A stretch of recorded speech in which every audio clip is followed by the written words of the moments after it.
Greetings, comrades, and I welcome all of you to the 6th anniversary of the National Unity Platform. Although I'm addressing you from exile, I want to thank all of you for being part of this journey. On this day, 6 years ago, the 22nd of July 2020, I addressed you as we were unveiling the National Unity Platform as the political and electoral platform of the People Power movement. I told you about the journey and process that we had gone through to secure this political party. I told you about the challenges that we had faced. I told you that we had intended to register People Power as a political party, but Museveni made sure that People Power cannot be registered as a political party. So we had to use creativity in order to secure a political party.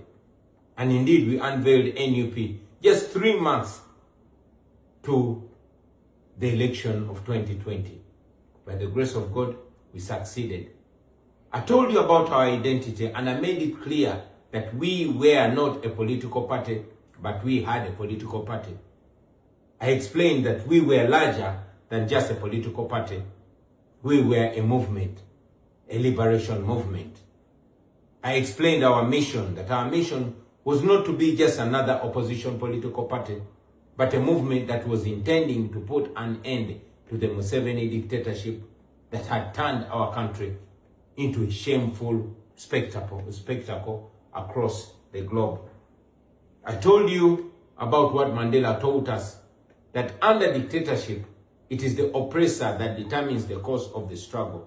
And indeed, it is Museveni and the way he was treating us that had caused us to act in a way that we were acting and to secure a party in a manner that we secured it. Well, since then, NUP has faced different challenges. It has been targeted by the regime.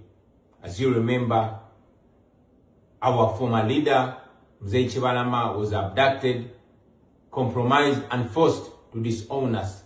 We have faced court case after court case and the threat of deregistration. We have had our candidates denominated. We have had our members abducted and many killed.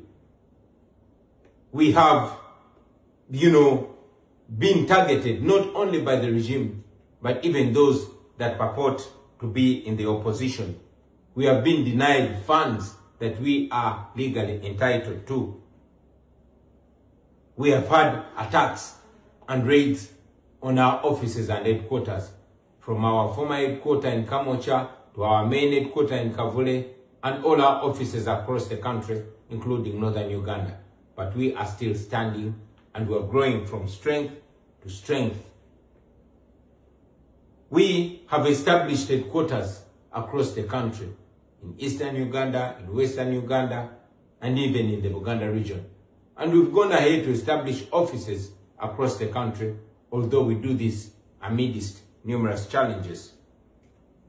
We have won 2 presidential elections, although they were overturned by the military, but the people of Uganda know what they voted for. We have gone ahead to have leaders across the country, but most importantly, we have awakened the young generation. We have awakened the people of Uganda. We've made them know that politics is not just something that they have to live for the so-called intellectuals. It is something that determines their life. We have established and strengthened our diaspora wing. And indeed, it is the diaspora that has played a huge role in the continuous survival of the National Unity Platform. We salute them. We owe all this to the comrades that have sacrificed. Many of them have gone ahead to pay the ultimate price. People like Yasin Kauma, people like Frank Senteza, comrades like Rita Nabukenya.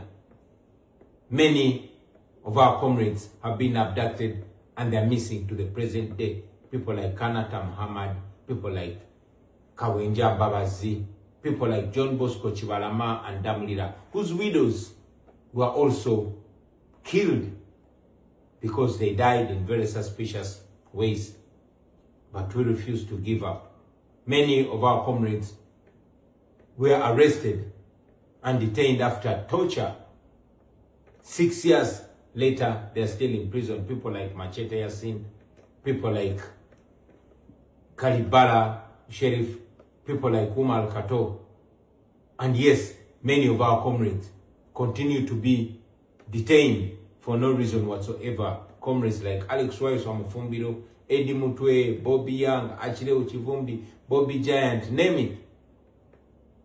We owe it to comrades like Olivia Lutaya, comrades like Doreen Kaija, Sauda Madada, and others that are in prison but refuse to give in because they have not committed any crime.